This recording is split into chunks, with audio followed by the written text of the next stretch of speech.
Hello, world. Welcome to another exciting episode of the Curious K podcast. My name is Kolapo and I'm your host. If you're joining us for the first time, Curious K podcast is a show where I meet with amazing startup founders, ecosystem builders, and everyone working to make entrepreneurship thrive on the African continent. And we'll spice it up at times,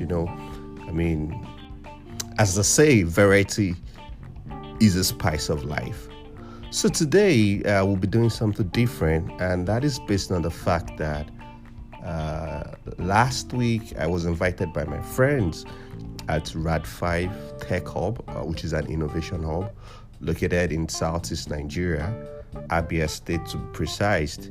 And they've been working to build the ecosystem, the innovation space in that region for some years. And I was very honored to be invited just to talk about the fundamentals of a startup to some group of entrepreneurs that are joining Rad5 Startup Club. It was a pleasure for me to speak with these young, wonderful guys, there to speak to these young, amazing entrepreneurs starting out to build amazing projects.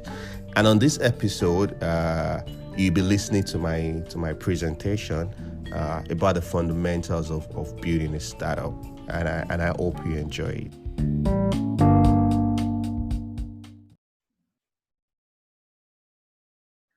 All right. So the objective of this event is to give all entrepreneurs on this call, those who are already into the field of entrepreneurship, or those who tend to get into it, or those who are already doing it and want to do it smarter. So at the end of this section, you should be able to understand what is required of you to build a successful startup. So, and it's going to be a section that is so interesting and engaging. So, with no much talks, I would want to say that we have two speakers that would take us on this journey. The first person I would want to introduce is Mr. Kolapo. And before I go ahead, I want to let you know that this section was also inspired as a result of the application that we opened earlier this year on joining our startup club, Rad5 Startup Club. And we had over 40 applications. That is to say that there are young persons who wants to build innovative product. So as a groundbreaker, before we start the cohort properly, we decided to lay a foundation. Before you build a house, you ought to lay a foundation. So this is one of the foundations that we are laying to see that those who happen to join us on, in our 2022 cohorts would really understand how the journey is, whether it is so smooth, whether it is so rosy or rough, so that you won't think it's so easy to hear that you have acquired $1 million or $20 million and so on and so forth. With that said, I will want to introduce our speakers. The first speaker that will be speaking to us is a friend. He's a mentor, he's a colleague in the business. I got to know him when he was running a startup. I never wanted to mention that portfolio, so it's better he mentions it. We reached out to him. He's based in Lagos and currently the program manager at a hub in Lagos. He's experienced in this. And we reached out to him so that he can share his experience on building startups. So I would want to bring to the floor Mr. Kolapo, who happens to be the startup program manager at Vertebra Hubs in Lagos. So when he takes over the platform, he introduces himself properly. Over to you, Mr. Kolapo. Good afternoon, everyone. Good afternoon, John. I hope you can hear me. Yeah, thank you very much for the introduction, John. It's a pleasure to be here, and I'm looking forward to a very exciting conversation. All right, thank you very much, John. And good afternoon once again, everyone, for joining me today. I'm very happy to be part of this session, and I want to say a big thumbs up to John and the team, Igwe at Rad5. I've known them for a while now, and I understand the hard work they've been doing to grow the ecosystem, not just in Abia, but across the southeastern part of Nigeria. So I want to say thumbs up to you guys. And as we all know, the essence of this conversation is to understand the fundamentals of building a startup. All right. So my name is Kolapo Ogunbile, as John rightly mentioned. And before we go into this session, I would just like to give a quick introduction about me. So you just have a background of who is speaking. All right. Yeah. So first and foremost, I've built a startup that has failed before. So I can say I'm a failed startup founder. And luckily, I've also built some home run, which means I've built some other businesses that have made hundreds of thousands of dollars. Currently, I'm a podcast host, and I also manage startup programs in Vertebra Technology Hub, which is a hub that is funded by the Bank of Industry in Nigeria. I've worked with over 50 startups, so I have kind of experience in working with startups, in providing startup advisory, and also building my own businesses. So the goals, what are we looking to achieve? So in the course of this conversation, I'll be exploring what a startup is, what defines success in building a startup, what are the key elements to look out for, and how you can also understand the different sources of capital for your startup, the benefit and the drawback. So the essence of this is just to have an holistic, a high level conversation, and hopefully at the end of this conversation you can do more research and you can start building, which is the most important goal, of us having this conversation. So I want this to be a bit interactive, right? So feel free to put it in the chat box or just raise up your hand if you want to answer the question. So once you hear a startup, what comes to your mind? Anybody?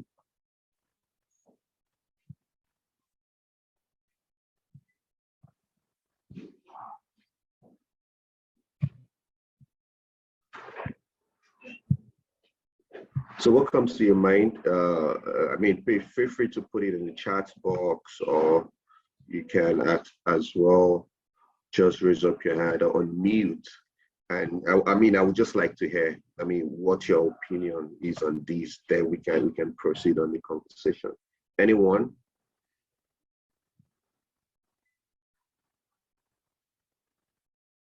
We have Chukwuka raising up his hand. Can you go ahead and just tell us, unmute?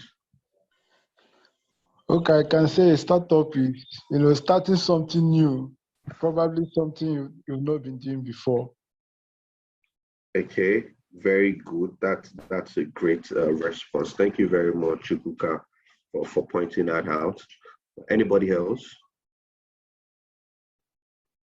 Of course, like I said, please feel free to put this in the chat box so you can raise up your hand.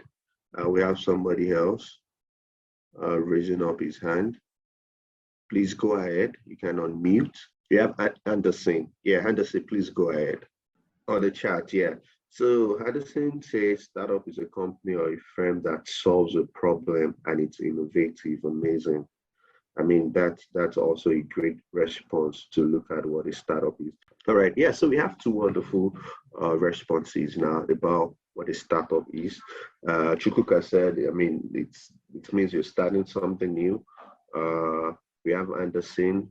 Anderson said it's a company or firm that solves a problem and it's innovative. And that's like really amazing, questions in terms of ways to look at what a startup is. So when you think about a startup, maybe some of the companies, organization that comes to your mind is like Meta or Facebook or Jumia or Tesla. And these are like big organizations that started out with, maybe a typical example is like the Facebook story. Facebook was probably born in a dorm room. But now this is a company that is publicly traded. Tesla is a company that is publicly traded. Jumia is a company that is publicly traded. Although these companies started as startups, they can no longer be regarded as startups now because of the growth that they've achieved. And also, when you're thinking about startup, you should understand that it simply means a new business, all right? But when there is a lot of buzz when it comes to around talking about startup in technology or businesses leveraging on technology, when you talk about companies like Facebook, like maybe Jumia, these are grown companies, these are big companies, but they have a startup history in the fact that they started very, very young.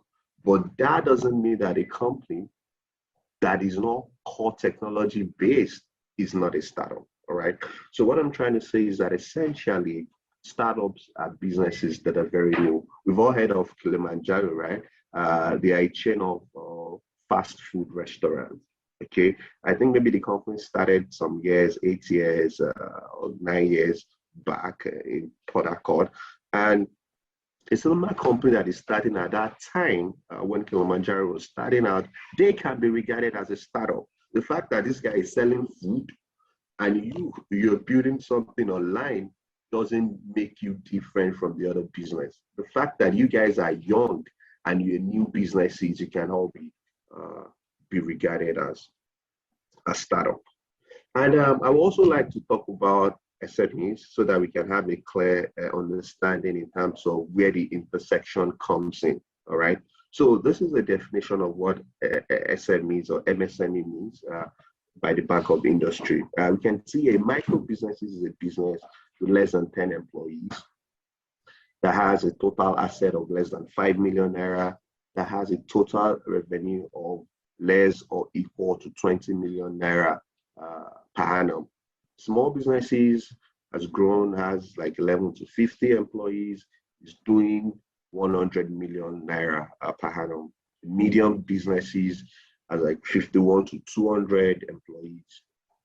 Assets of over 100 million naira to 500 million naira, and the turnover is 500 million naira or less than 500 million naira in a year.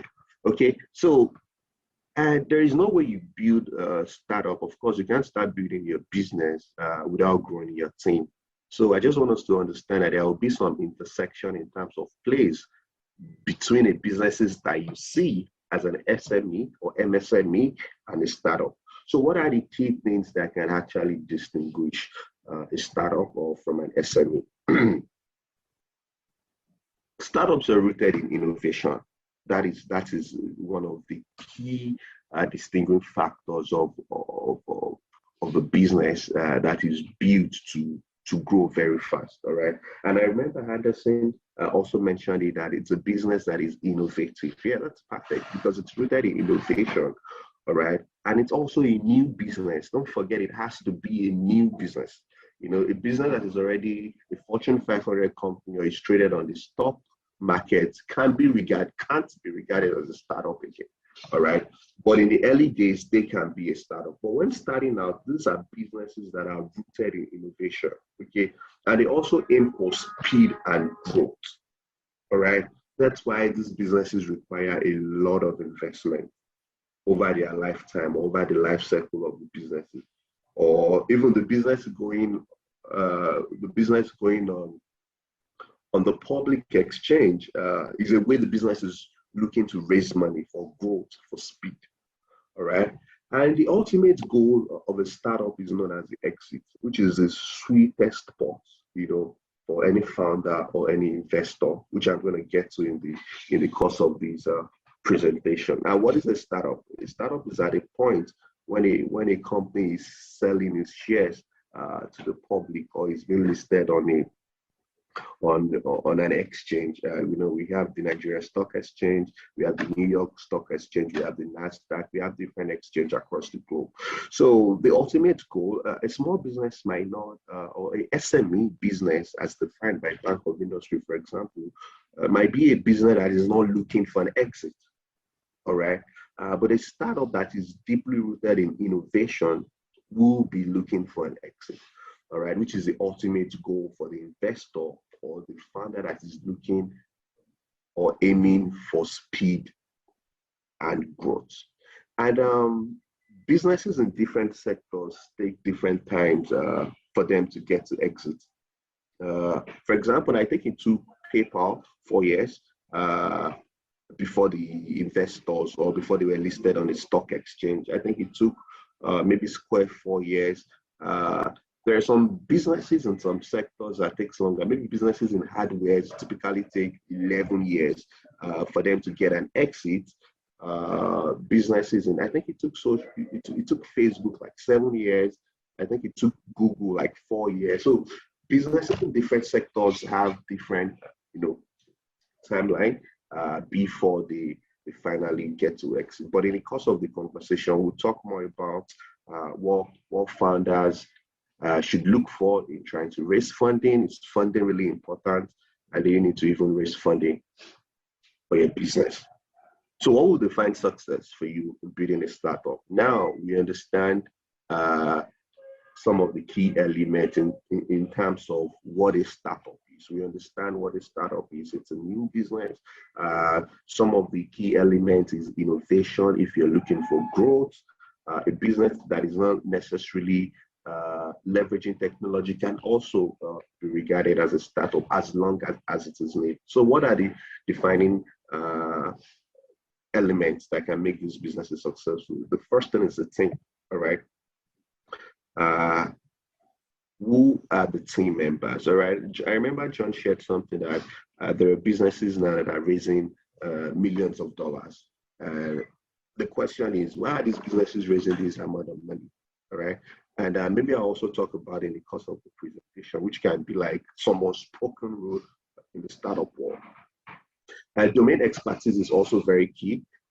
How do you know the space or the industry you're playing in? And a typical story of this is Tim Hapt. We all know Tim Hapt, or probably heard about Tim Hapt, or probably used their POS to collect cash. So the founder of Tim Hapt used to work at InterSwitch for so many years before he left and started building Tim Hapt, which is initially started as an infrastructure for banks. Then they moved into the money me or the point of sale business. And now Tim Hapt did revenue of over 40 billion US dollars last year. All right.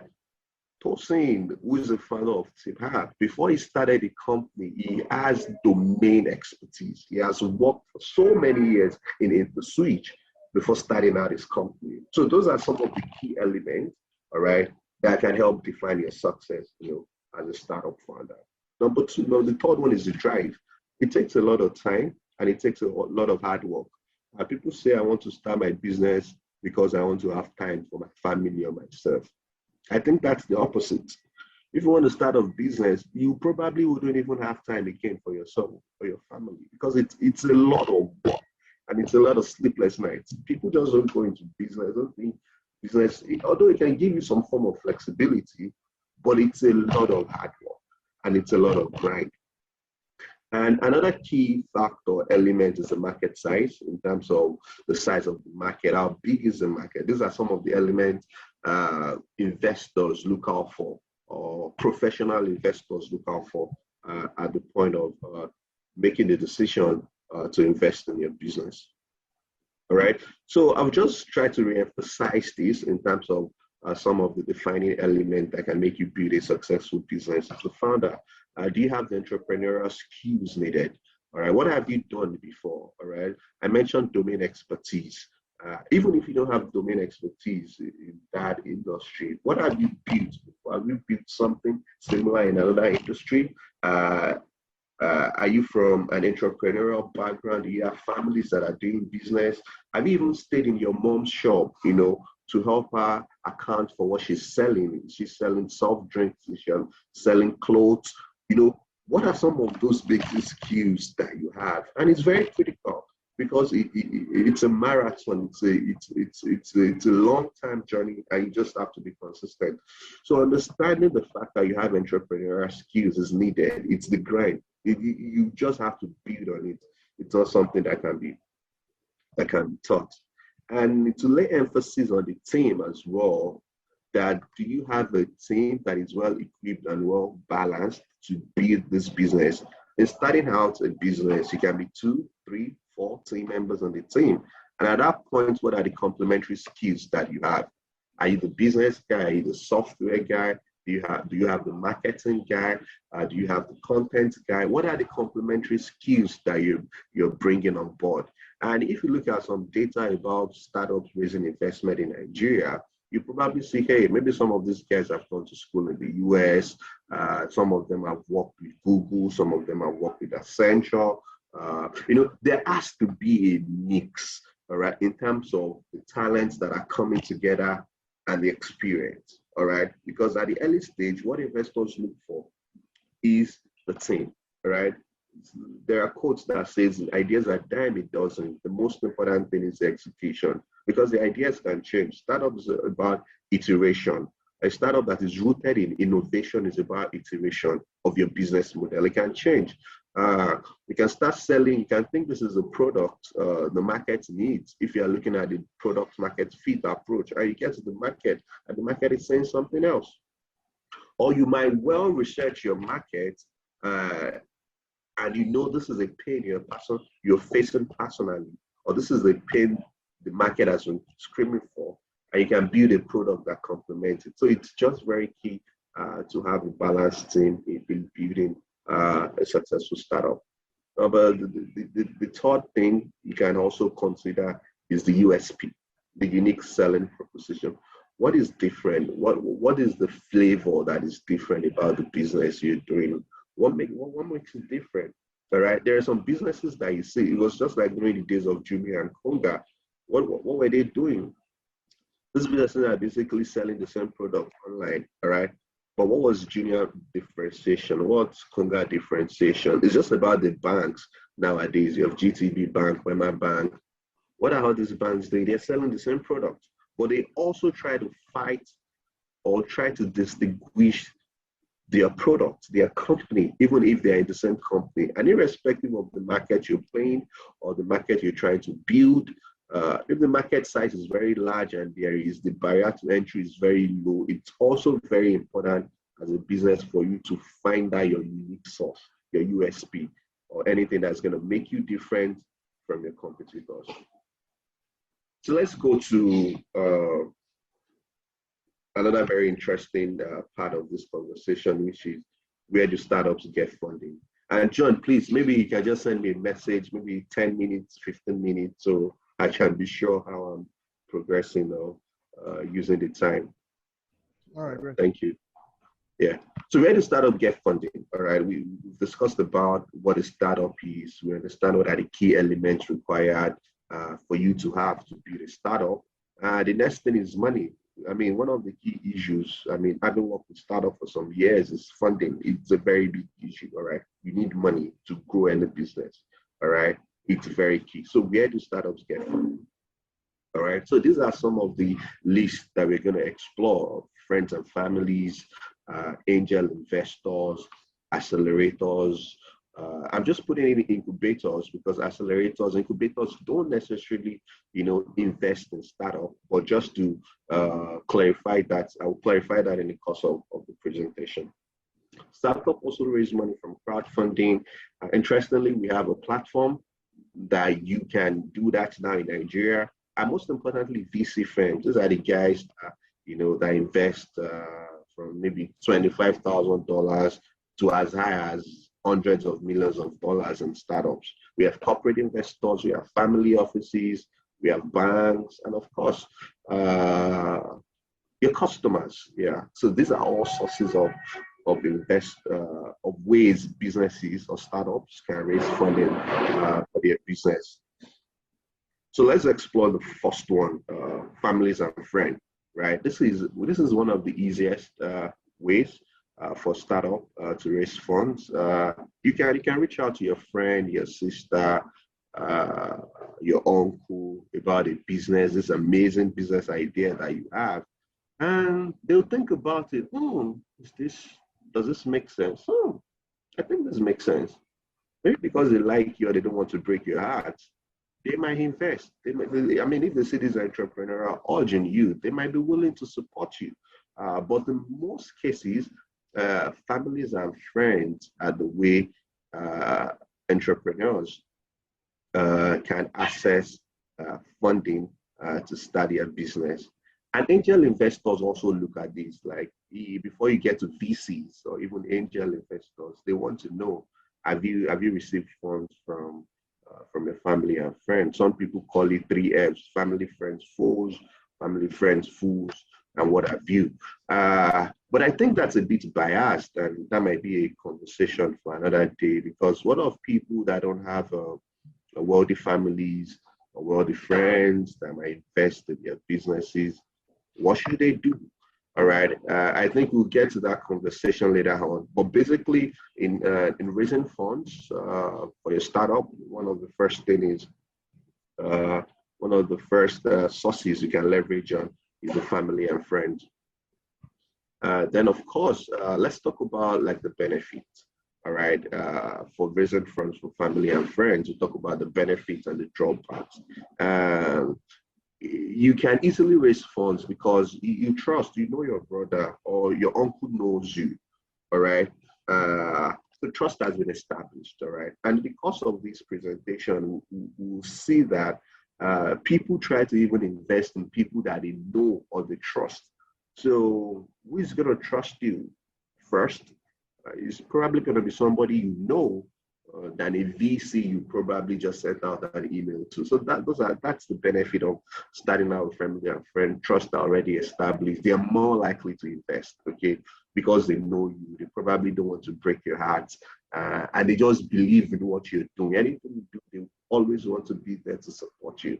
So that's the benefit for raising from friends and family. And the drawbacks, right? Because they are not professional investors, they are unfamiliar with investing. They might not understand what it means to get acquisition. They might not understand cap table. They might not understand post-money valuation. They might not understand all those terms or words that has to come with startup investing. And that might be a drawback. They don't always have a lot of money. There's limited funding. They might not be able to give you a big check. And if they don't really understand what investing is all about, that might lead to potential stress on the family relationship. You know, they might invest thinking maybe next year they want their money back, or probably you're bidding on hardware product. And like I mentioned earlier, a typical time for an hardware product to get to exit is like 11 years. Roku, I think it took Roku maybe 14 or 16 years before they were able to exit. But imagine you getting money from your uncle and he's expecting a return in 2 years, you know. So these are part of the drawbacks that might come up in trying to raise from friends and families. So let's talk about accelerators and incubators. These are some local and international accelerators that I think have been supporting startups, been investing in startups, and you can of course explore in the course of your journey. The commons on here like the Y Combinator, the Techstars. Locally, we have like Labs by Ham, Etana. I think the last cohort Etana had was in 2019 or so. I think Labs is still a bit active in the space. And the ones that are not that too common or too popular is like Startup Chile, where they attract startup from different part of the globe to come and build startup in their country. But the most important thing about Accelerator is they provide funding for their program, all right, for startups that comes into program. Incubators, there are some incubators that also run accelerator program, but in most cases, incubators don't provide funding for startup. Example is, of course, Rad5, Batibra Tech Hub, and other hubs across the country. So what are the benefits, all right, of getting into an accelerator, right? I mean, this is an easy way access to the ecosystem. First of all, getting into that ecosystem is going to give you a way in to understand how to easily build your network. And like I mentioned earlier, network is very key when it comes to building a startup or building a business. So getting to an accelerator is an easy way for you to get access. You also have access to community of investors or mentors that will help you grow. It's very competitive and it's curative. You have other startup, in the same cohort, building stuff that you can get inspired from, you can learn from every day. And those are some of like the key benefits of being in an accelerator program. And what are the drawbacks, right? They're mostly early stage. There are some businesses that are growing very fast and might not necessarily fit into an accelerator program because of what they have set investments, right? So you have an accelerator program that says, okay, we're investing $45,000 for 10% of the company, right? For example, like Y Combinator. Y Combinator, I think, used to be $125,000 for 70%. I think now it's up to $500,000, and there is this MFN, most favored nation clause as well. So the drawbacks might be like sex investment that is already any businesses coming through this accelerator program. This is the equity you have to go by. Maybe in some cases they might tweak that, but it's very hard. All right. The program is also biased towards venture select. So those are some of the drawbacks in considering an accelerator to raise funds for your business. All right, interesting one. We've all heard of angel investors, right? Angel investors. This is one of the key ways businesses can also raise funds from. And please check your message, Mr. Kola. Sorry. Go ahead. All right. So, okay, 5 minutes left. Wow. I just have to quickly run through this. All right. Yeah. So, angel investors, like I said, in different climes. For example, in the US, for you to be an angel investor, an accredited investor, you have to have an annual income of $200,000 per annum, or an asset that is over $1 million US for you to be an accredited investor. But luckily for us, good for us, we don't have that complexities in this part of the world. Well, basically, angel investors are rich individuals, all right, that can invest in your business, all right? They're rich individuals that can write checks, small checks, maybe like $25,000, $10,000, just for you to validate your businesses or to move your business to the next stage. They don't have a lot of money, and they're easier to access than the VC. Another key one is crowdfunding. Okay, so like I mentioned earlier, there is a very interesting company that the founder was on my podcast last week. The company name is called Get Equity, and although it said they're not a crowdfunding platform, they're like a private placement platform, but they have some similarities, right? And what this crowdfunding does is that it also helps you raise funds from other people, from your customers, or from people that probably did not participate in your. John, is John there? Yes, I'm here.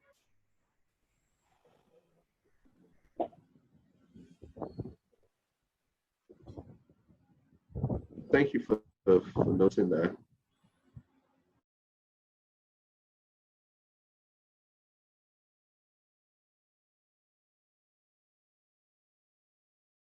All right, VC space in terms of the benefits. Okay, so they give wide range of sizes, so you can have VCs invest as high as hundreds of millions of dollars. So there is wide range of sizes in terms of check, and they have experts. All right, so because they have pool of funds from their limited partners, they're able to provide extended expertise beyond just support capital. They can help you in recruiting part of your team. They can provide all the supports that can help you grow. And the drawbacks, we've all heard of the Apple story where Steve Jobs was fired from his company. That's what happens in some cases when you get VC. You must be willing to move very for idle company. So, I mean, not all businesses are fit to take VC money. It's just important for you to understand what you're building and the essence of what you're building. So you know if VC money is the right kind of fund for your business. All right, so these are the other investors. And a very, very important one I also like to talk about is your customer. The customer validates you because they're paying for this product and services. When your customers pay you, it doesn't dilute your equity. Customers as a way for raising funds for businesses. It's also a startup is. We've talked about defined success. We've spoken about the key elements. We understand the different sources of capital, their benefit, and drawbacks. Businessman, we don't have it that just is catching dust somewhere. But those are some of the tools that you can still use. Most importantly, Education without execution is extinction. Thank you everyone for listening to me. I hope you've learned one or two things, and I'll be happy to take your questions now or after the session. Thank you very much, and over to you, John.